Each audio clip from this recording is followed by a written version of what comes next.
নমস্কার, আপনারা দেখছেন ট্রাইব টিভি বাংলা। আপনাদের সঙ্গে আমি শান্তনু। আর কিছুক্ষণের অপেক্ষা, তারপর আইপিএল এর মেগা ফাইনাল যা আপনারা দেখতে পাবেন। এবং আইপিএল এর এই মেগা ফাইনাল নিয়ে কিন্তু আমরা প্রত্যেকে, অর্থাৎ আপনারা যারা ক্রিকেট লাভার্স আছেন, ক্রিকেট প্রেমী আছেন, প্রত্যেকে আমরা সবাই কিন্তু অপেক্ষা করে আছি। বিশেষ কারণ হলো এবার আইপিএল, অর্থাৎ এই বছরের আইপিএল আজকের ফাইনাল যারা চ্যাম্পিয়ন হবে, পাঞ্জাব হোক কিংবা ব্যাঙ্গালোর, যেই হোক না কেন, তারা কিন্তু প্রথমবার ট্রফি পাবে। এই নিয়ে কিন্তু আমাদের আজকের এই বিশেষ অনুষ্ঠান। এবং আমরা শিওর আপনারা প্রত্যেকে পার্টিসিপেট করবেন। আমাদের সোশ্যাল মিডিয়াতে আপনারা কোয়েশ্চেন করুন, আপনাদের মতামত জানান। একদম মেগা ফাইনাল, এই নিয়েই আমরা ডিসকাস করব। আমাদের সঙ্গে আছেন আমার সহকর্মী। আগেও আপনারা যাকে দেখেছেন চ্যাম্পিয়ন্স ট্রফির সময় প্রতিটা ম্যাচে কিন্তু আমরা অ্যানালিসিস করেছিলাম। রিমিক মাঝি আমার বাঁদিকে বসে আছে। রিমিক, তোমাকে আজকের এই মেগা ফাইনালের মেগা শোতে আমন্ত্রণ এবং স্বাগত। প্রথমে রিমিক, পাঞ্জাব এবং ব্যাঙ্গালোর মুখোমুখি হচ্ছে, এবং যেখানে খেলা, আহমেদাবাদে খেলা হচ্ছে নরেন্দ্র মোদী স্টেডিয়ামে। এই খেলা সেখানে যাওয়া নিয়ে, শিফট করা নিয়েও কিন্তু রিমিক, তাহলে আপামর প্রত্যেকটা ক্রিকেট প্রেমী কিন্তু আজকের এই ফাইনালের দিকে তাকিয়ে বসে আছে, এবং যারাই চ্যাম্পিয়ন হবে প্রথমবার, যেখানে আমি তোমাকে থামিয়েছিলাম। একদমই দেখো, যে কথাটা বলছিলাম শান্তনু, যে 18 বছর ধরে বিরাট কোহলি ওয়েট করে রয়েছে, ক্রিকেট ক্যারিয়ারের সায়নে পৌঁছে গেছে বিরাট কোহলি। সেই জায়গায় তার হাতে একটা আইপিএল ট্রফি, তার ক্যাবিনেটের একটা ট্রফি সে ডিজার্ভ করে, এক্সপেক্ট করে বিরাট কোহলি যেভাবে ক্রিকেটার।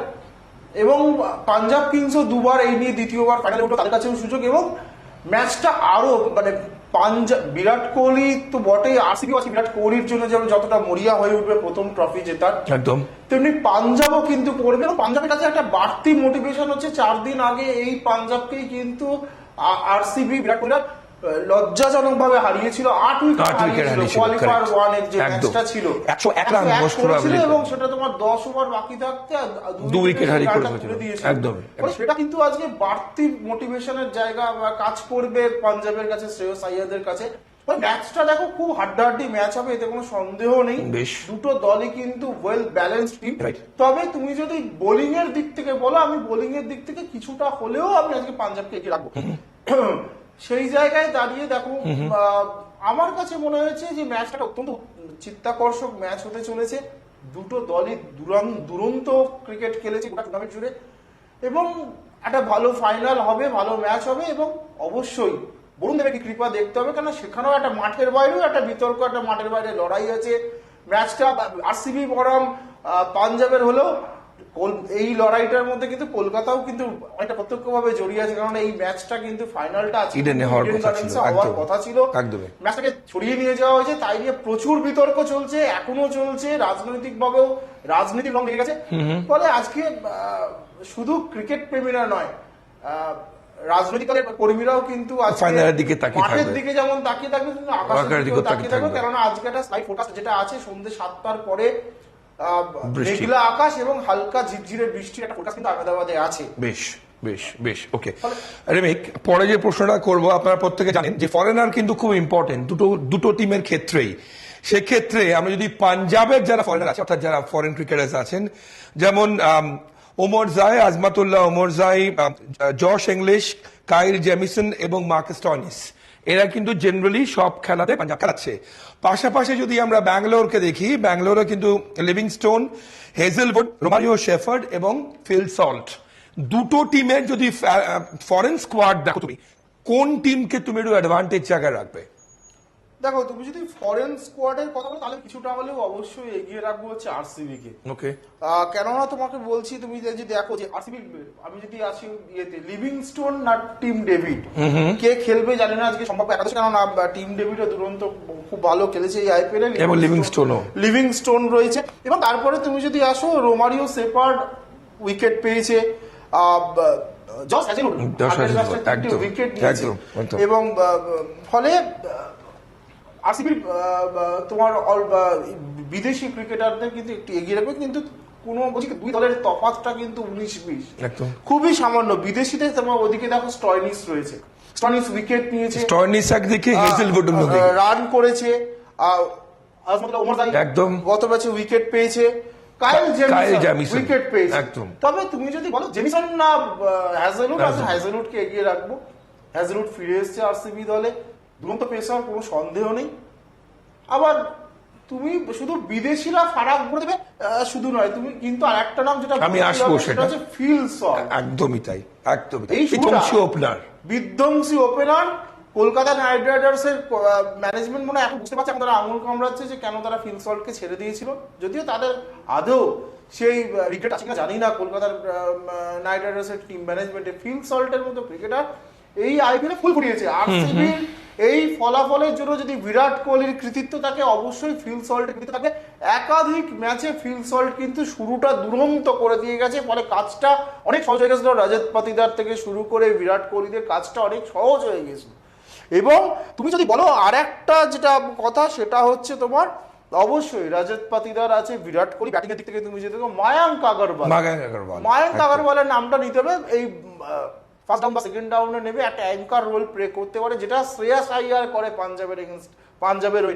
মায়াঙ্ক আগরওয়াল কিন্তু আজকের ম্যাচে কিন্তু খুব একটা ক্রুশিয়াল ভূমিকা কিন্তু হতে পারে। সবাই হয়তো বিরাট কোহলির ব্যাটে রান চাইছে, সবাই হয়তো ফিল সল্টের ব্যাটে। আমি আবারও বলছি যে কে আগে ব্যাট করবে, আমার তো মনে হয় যে আগে টস জিতবে সে আগে ব্যাটিং করার সিদ্ধান্ত নিতে যাবে। ফাইনালে একটা বাড়তি প্রেশার থাকে সবসময় সেকেন্ড ব্যাটিং এর ক্ষেত্রে, সেই প্রেশারটাকে কিছুটা রিলিজ। প্রত্যেকে দেখো প্রফেশনাল ক্রিকেটার, বহু বছর তারা ক্রিকেট খেলছে দুটো দলে, ফলে তবুও একটা ফাইনাল, যে কোনো টুর্নামেন্টের ফাইনালে একটা অ্যাডেড প্রেশার থাকে। সেই জায়গায় দাঁড়িয়ে আমার তো মনে হয় যে টসে জিতবে, টসে জিতে ব্যাটিং করে নেওয়াটা উচিত, কেননা পার্টলি ক্লাউডি এবং হালকা তোমার সাওয়ারের ফোরকাস্ট আছে, ফলে ব্যাটিংটা করে নেওয়া উচিত। এবং সেক্ষেত্রে কিন্তু যারাই শুরু করুক, সেটা যদি পাঞ্জাব ব্যাটিং করে, আমি তাহলে পাঞ্জাবের হয়ে বলবো প্রভসিমরন সিং এবং প্রিয়াংশ আর্য। এই আইপিএল এ অন্যতম আবিষ্কার আমি বলবো প্রিয়াংশ আর্য। যেভাবে ব্যাট করেছে, সবাই বৈভব সূর্যবংশীর কথা বলছে, কিন্তু এই প্রিয়াংশ আর্য এবং নতুন ট্যালেন্ট সুদর্শন, এই কয়েকটা ক্রিকেটারের নাম বলতে হবে। প্রিয়াংশ আর্য এবারের আইপিএল এ পাঞ্জাবকে যে ইনিংস উপহার দিয়েছে, এক কথায় অসাধারণ। ফলে শুরুটা যেমন প্রভসিমরন সিং এবং প্রিয়াংশ আর্যকে শুরুটা ভালো করতে হবে, অপরদিকে বিরাট কোহলি এবং ফিল সল্টকেও শুরুটা করতে হবে। কিন্তু আবারও বলছি, আরসিবির আজকে কিন্তু ব্যাটিং এর ক্রুশিয়াল ভূমিকা হবে কিন্তু যদি মায়াঙ্ক আগরওয়াল খেলে। মায়াঙ্ক আগরওয়াল, আমি দুটো জিনিস তোমায় জিজ্ঞেস করি। যদি ইন্ডিয়ান বোলারদের ক্ষেত্রে আমরা আসি রিমিক, সেখানে কিন্তু পাঞ্জাবের হরপ্রীত ব্রার এবং চাহালে কিন্তু প্রচুর এক্সপিরিয়েন্স, আমরা জানি ইন্টারন্যাশনাল লেভেলের প্রচুর এক্সপিরিয়েন্স। পাশাপাশি যদি আমরা আরসিবি অর্থাৎ ব্যাঙ্গালোরের ক্ষেত্রে যাই, তাদের বোলিং লাইন আপ যা আছে সেক্ষেত্রে একটু advantage Punjab because of experience. একদম শান্তনু, তুমি যেটা বলছো আমি তোমার সঙ্গে একমত। বোলিং অ্যাটাকের দিকে তুমি যদি যাও, ওদিকে জাস্ট হ্যাজেলউড আছে, ভুবনেশ্বর কুমার আছে, ঠিক আছে, কিন্তু তুমি যদি ওভারঅল বোলিং ইয়েটা দেখো, তুমি যদি পারফরমেন্স দেখো, তাহলে কিন্তু ইন্ডিয়ান ট্র্যাকে স্পিনিং খেলা। হর্ষদীপ সিং গত ম্যাচে উইকেট পায়নি, ঠিক কথা, কিন্তু গোটা টুর্নামেন্টে হর্ষদীপ সিং দারুণ বল করেছে পাঞ্জাবে। ইউজবেন্দ্র চাহাল গত ম্যাচে একটা মাত্র উইকেট পেয়েছে, প্রথম ওভারে 3 রান দিয়েছিল, তারপরে সে 36 রান না প্রায় 40 রান মতো কনসিভ করেছিল। কিন্তু গোটা টুর্নামেন্টে ইউজবেন্দ্র চাহাল কিন্তু দুরন্ত বোলিং করেছে। অভিজ্ঞ স্পিনার, বড় টুর্নামেন্টে তার এই অভিজ্ঞতা, তার এই এক্সপিরিয়েন্সটা কিন্তু খুব কাজে লাগবে। তুমি যদি আজমতুল্লাহ অমরজাই উইকেটের মধ্যে আছে, বিজয় কুমার বিশাখ আগের ম্যাচে দুরন্ত বোলিং করেছে, উইকেট পেয়েছে দুটো, কাইল জেমিসন উইকেট পেয়েছে।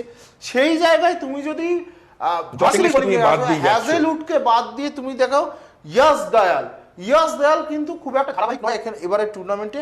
হ্যাঁ, ভুবনেশ্বর কুমারও খুব একটা ধারাবাহিক নয়, কিন্তু অবশ্যই স্পিনে আরসিবির কিন্তু কি ফ্যাক্টর, স্পিনিং অলরাউন্ডার হিসেবে ক্রুনাল পান্ডিয়া কিন্তু আজকে খুব গুরুত্বপূর্ণ ভূমিকা থাকবে বল হাতে এবং ব্যাট হাতে। একটা নাম কিন্তু তুমি ওমিট করে গেছো, জশ ইংলিশ। অবশ্যই জশ ইংলিশ, আমি এটা ওমিট করে গেছি। জশ ইংলিশ কিন্তু আগের ম্যাচেও আমরা দেখেছি একটা দুরন্ত ওই তোমার এবং প্রচুর এক্সপেরিয়েন্স অস্ট্রেলিয়ান, তোমার শ্রেয়াস আইয়ারের সঙ্গে যে ইনিংসটা অ্যাঙ্কার প্লে করেছে আর হাফ সেঞ্চুরি দুর্বলতা থেকে ফিরে এসেছে। কিন্তু জাস্ট ইংলিশ, আমি বলছি তোমাকে ব্যাটিং এর দিক থেকে তুমি যদি দেখো, দুটো দলেরই কিন্তু তুল্যমূল্য কিন্তু ব্যাটিং ইয়ে, মানে 19-20 পার্থক্য। তবুও তুমি যদি আমাকে জিজ্ঞেস করো, আমি তো তাও বলবো যে কোথাও গিয়ে আমার যেন মনে হচ্ছে, তবু আমি আজকে যেন পাঞ্জাবের ব্যাটিংটাকে একটু এগিয়ে রাখি। বেশ রিমিক, লাস্ট যে প্লে অফ হয়েছে সেখানে কিন্তু পাঞ্জাব 200+ চেস করেছে अगेंस्ट মুম্বাই। 203 করেছিল মুম্বাই, পাঞ্জাব সেখানে 207 for 5। কোনোটা জায়গায় এই যে চেস করা, মানে 200+ আইপিএল এর ম্যাচে চেস করা কিন্তু নিডস কারেজ। কোনোটা জায়গায় কি অ্যাডভান্টেজ পাবে? দেখো, এই যে ক্রিকেট হচ্ছে, তুমি যেটা বলছো সেটা কিন্তু আজ থেকে 3-4-5 বছর আগে ভাবা হতো, কিন্তু আইপিএল যে পর্যায়ে পৌঁছেছে, 200 রানটা কিন্তু কোনো ফ্যাক্টর নয়।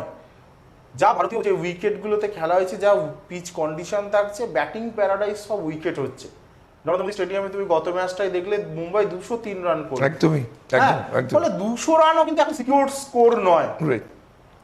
একদম। ফলে সেই জায়গায় দাঁড়িয়ে আমি তো আবারও বলছি, এই ম্যাচটা ব্যাটসম্যানদের থেকেও বোলারদের কাছে খুব চ্যালেঞ্জিং হতে চলেছে। যে বোলিং লাইন আপ আজকে কিন্তু মাত করতে পারবে ম্যাচ, কিন্তু আজকের ম্যাচ আমার জানি না কোথাও মনে হচ্ছে বোলারদের হাতে।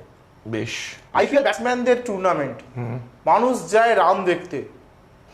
বিরতির পর ফিরে এলাম, আর আইপিএল কিছুক্ষণ, ফাইনাল ম্যাচ কাউন্টডাউন শুরু হয়ে গেছে, কিছুক্ষণ বাদেই কিন্তু ম্যাচ শুরু হতে যাচ্ছে। এবং আমরা প্রত্যেকে, আপনারা, আমরা সবাই যারা ক্রিকেট লাভার্স, ক্রিকেট প্রেমী, আমরা কিন্তু টেলিভিশনে চোখ রাখবো যে কোন দল প্রথমবার আইপিএল চ্যাম্পিয়ন হয়, ব্যাঙ্গালোর নাকি পাঞ্জাব। রিমিক আছে আমার সঙ্গে, রিমিক মাঝে। রিমিক, একদিকে যেরকম শ্রেয়াস আয়ার আছে, অন্যদিকে কিন্তু পাতিদার আছে, এই দুজন, এবং তার সঙ্গে বিরাট কোহলি তো আছেই। কিভাবে দেখছো ব্যাটল অফ টাইটান্স বলা যায় কি? ব্যাটল অফ টাইটান্স তুমি বলতেই পারো, কেননা বিরাট কোহলি, আমি তোমাকে একটা পরিসংখ্যান বলি, যে লাস্ট পাঁচটা ম্যাচে বিরাট কোহলির ব্যাটিং আইপিএলে, তার মধ্যে কিন্তু তোমার 3টে হাফ সেঞ্চুরি আছে। লাস্ট 5 ম্যাচের মধ্যে 3টে হাফ সেঞ্চুরি, একটাতে 43 আছে হায়দ্রাবাদের বিরুদ্ধে, এবং লাস্ট ম্যাচটা আরসিবির বিরুদ্ধে 12 রান করেছিল, মাত্র 101 রানের টার্গেট ছিল। বিরাট কোহলি কিন্তু দুরন্ত ফর্মে রয়েছে শান্তনু। লাস্ট আইপিএলের এই লাস্ট 5টা ম্যাচের মধ্যে 3টে হাফ সেঞ্চুরি, 51, 62, 54, একটাই 43, একটাই হচ্ছে তোমার 12 রান করেছিল লাস্ট ম্যাচটা পাঞ্জাবের বিরুদ্ধে ফার্স্ট কোয়ালিফায়ারে। ফলে বিরাট কোহলি কিন্তু ফর্মের সেরা, দুরন্ত ফর্মে, এবং বিরাট কোহলি জানে যে আজকে গোটা আরসিবি কিন্তু তার ব্যাটিংয়ের দিকে তাকিয়ে আছে। যতই ফিল সাল্ট যদি দুরন্ত শুরু করুক, কিন্তু বিরাট কোহলির ব্যাটিংয়ের দিকে কিন্তু গোটা আরসিবি তাকিয়ে আছে, এবং গোটা আরসিবি ফ্যানেরা কিন্তু আজকে তাকিয়ে আছে, প্রত্যেকে এক্সপেক্ট করছে বিরাট কোহলি আজকে একটা সেঞ্চুরি করুক। সেই জায়গাটা কিন্তু বিরাট কোহলি খুব ভালো করে জানে। এবং আমি তোমাকে যদি উল্টো দিকে আর একটা পরিসংখ্যান বলি, যে শ্রেয়াস আইয়ার আমরা দেখেছি লাস্ট ম্যাচটায় পুরো অ্যাঙ্কার হলো, ক্যাপ্টেন্স নক খেলেছে মুম্বাইয়ের এগেন্সে 87 রান, তাহলে সেই জন্যই সম্ভব হয়েছে নট আউট, 87 নট আউট। এবং শ্রেয়াস আইয়ারে কিন্তু লাস্ট তুমি যদি 5টা ম্যাচ দেখো, তার মধ্যে কিন্তু 2টো হাফ সেঞ্চুরি আছে, তার মধ্যে আবার 2টো নট আউট আছে। হ্যাঁ, শ্রেয়াস আইয়ারও কিন্তু দুরন্ত ফর্মে রয়েছে। এবং আমি যে কথাটা বলছিলাম, দেখো পাঞ্জাবে কিন্তু যেমন শ্রেয়াস আইয়ার ভালো ব্যাটিং করছে, 2 ওপেনার যেটা রয়েছে প্রভসিমরন সিং এবং প্রিয়াঙ্ক আর্চ রানের মধ্যে আছে, স্টয়নিস রান করতে পারে, এবং জাস ইংলিশ রয়েছে। এবং ফলে নিয়াল ওয়াদেরা, আগের দিন আমরা মুম্বাই ম্যাচে দেখলাম নিয়াল ওয়াদেরা এবং শ্রেয়াস আইয়ার লাস্টে একটা কিন্তু ভালো পার্টনারশিপ হলো বলে ম্যাচটা কিন্তু সহজ হলো বার করতে। নিয়াল ওয়াদেরা একটা দিক ধরে রেখেছিল, সেই জায়গা থেকে দাঁড়িয়ে কিন্তু শ্রেয়াসের পক্ষে কাজটা খুব সহজ হয়ে গিয়েছিল, যে ফ্রিলি খেলা এবং ম্যাচটাকে এক্সেলারেট করে নিয়ে যাওয়া, স্কোরবোর্ডটাকে সচল রাখা। ফলে নিয়াল ওয়াদেরার কথাও কিন্তু ভুলে গেলে হবে না, নিয়াল ওয়াদেরাও কিন্তু পাঞ্জাবের ব্যাটিং এর কিন্তু খুব গুরুত্বপূর্ণ একজন ক্রিকেটার। ফলে আজকে নিয়াল ওয়াদেরার দিকেও কিন্তু নজর থাকবে। দেখো, এই ধরনের টুর্নামেন্টগুলোতে কিন্তু নতুন তারকার জন্ম দেয়। আজকে হয়তো হতেও পারে যে বিরাট শ্রেয়াসরা রান পেল না, কিন্তু এই নিয়াল ওয়াদেরা, প্রিয়াঙ্ক আর্চ বা নতুন প্লেয়ার, তরুণ প্লেয়াররা কিন্তু রান করে কিন্তু ট্রফি এনে দিতেই পারে। সেটা যদি হয় তাহলে ভারতীয় ক্রিকেটের জন্য কিন্তু খুব বেশ। রিমিক, আমার একদম শেষের দিকে আছে, একদম আমাদের সময় হাতে কম। আপনাদের একটা তথ্য দিদি, রিমিক, কতটা কম্পিটিটিভ পাঞ্জাব এবং রয়্যাল চ্যালেঞ্জার্স ব্যাঙ্গালোর 18 বার, দুটো টিমই কিন্তু 18 বার জিতেছে, 18 বার আইপিএলে পরস্পরের মুখোমুখি হয়ে। এবং পাঞ্জাব এই নিয়ে 2nd বার ফাইনালে উঠলো, এবং রয়্যাল চ্যালেঞ্জার্স ব্যাঙ্গালোর কিন্তু 4th, অর্থাৎ 4 বার ফাইনালে উঠলো। রিমিক, খুব সংক্ষেপে আমাদের যে নাম রয়্যাল ব্যাটেলে নতুন কিং কে, রয়্যাল ব্যাটেলে নতুন কিং কে, তোমার অ্যানালিসিস, তোমার প্রেডিকশন, চ্যাম্পিয়ন্স ট্রফিতে আপনারা দেখেছিলেন, আমরা যা প্রেডিক্ট করেছিলাম হুবহু না হলেও তার 90% কিন্তু আমরা সঠিকভাবে কিন্তু মূল্যায়ন করেছিলাম। রিমিক আমার সঙ্গে ছিল। সেই ক্ষেত্রে আজকের ফাইনালে রিমিক, আজকের ফাইনালে তুমি যদি বলো, আমি 1 পয়েন্টের জন্য হলেও আমি পাঞ্জাবকে এগিয়ে রাখছি। 1 পয়েন্টের জন্য হলে পাঞ্জাবকে এগিয়ে রাখছো। তুমি যদি আমাকে বলো, প্রিটি জিন্টার মুখে কি চওড়া হাসি। 51 আমি যদি বলো, আমি বললাম 51 হচ্ছে তোমার পাঞ্জাব কিংস, আর 49 হচ্ছে আরসিবি। কেননা আমি বলছি ব্যালেন্স টিমের দিক থেকে, ব্যালেন্স দুটো দলের মধ্যে যে ভারসাম্য, সেই জায়গা থেকে আমার যেন মনে হয়েছে আরসিবি দলটা কোথাও যেন গিয়ে আমার মনে হয়েছে ব্যাটিংয়ে বড্ড বেশি বিরাট মানে ইনকনসিস্টেন্ট বলছো। সেই জায়গায় দাঁড়িয়ে আমার যেন মনে হয়েছে গোটা টুর্নামেন্ট দেখে পাঞ্জাব কিংস কিন্তু আমার কাছে কিছুটা হলেও এগিয়ে থাকবে। আমি অবাক হব না যদি শ্রেয়াস আইয়ারের হাতে ট্রফিটা ওঠে এবং শ্রেয়াস আইয়ারই হবে। এবার একটা নজির তৈরি হবে যে গতবার কেকেআরকে চ্যাম্পিয়ন করেছিল এবং এবছর পাঞ্জাবকে চ্যাম্পিয়ন করেছে, ব্যাক টু ব্যাক দুটো দলকে চ্যাম্পিয়ন করছে। শ্রেয়াস আইয়ারের হাতে ট্রফি উঠলেও আমি বেশ, অবাক হব না। লাস্ট দুটো কোয়েশ্চেন, আমরা একদম অনুষ্ঠানের শেষ পর্বে দুটো কোয়েশ্চেন। টসে জিতে ব্যাটিং না বোলিং? অবশ্যই টসে জিতে ব্যাটিং, কারণ আর যেহেতু হালকা বৃষ্টির ফোরকাস্ট আছে তাই টসে জিতে batting, okay. একটা গল্প থাকতে পারে, তাই আমি বেশ। মনে করি টসে জিতে ব্যাটিং। আউট অফ 100 আরসিবি কত আর পাঞ্জাব কত? আরসিবি 49, পাঞ্জাবকে আমি 51 কিছুটা হলেও এগিয়ে রাখি। 51-49। রিমিক অনেক ধন্যবাদ। 51-49 কিন্তু শেষ কথা বলবে নরেন্দ্র মোদী স্টেডিয়ামে কিন্তু খেলা আর কিছুক্ষণের মধ্যেই শুরু হতে যাচ্ছে এবং প্রত্যেকে আমরা তাকিয়ে থাকবো সেদিকে। কিন্তু আমরা বলছি রিমিক জার্নালিস্ট করলে, অর্থাৎ আমাদের আজকে যে টিমে জিতুক, ক্রিকেট জিতুক, এটাই সব থেকে বড় জিনিস হবে আমাদের এবং ভালো ম্যাচ আমরা দেখতে পারবো, এটাই আমরা আশা করব। আমাদের আজকের অনুষ্ঠান আমরা এখানে শেষ করছি। অন্যান্য সব খবরের জন্য দেখতে থাকুন ট্রাইব টিভি বাংলা। ভালো থাকবেন, নমস্কার।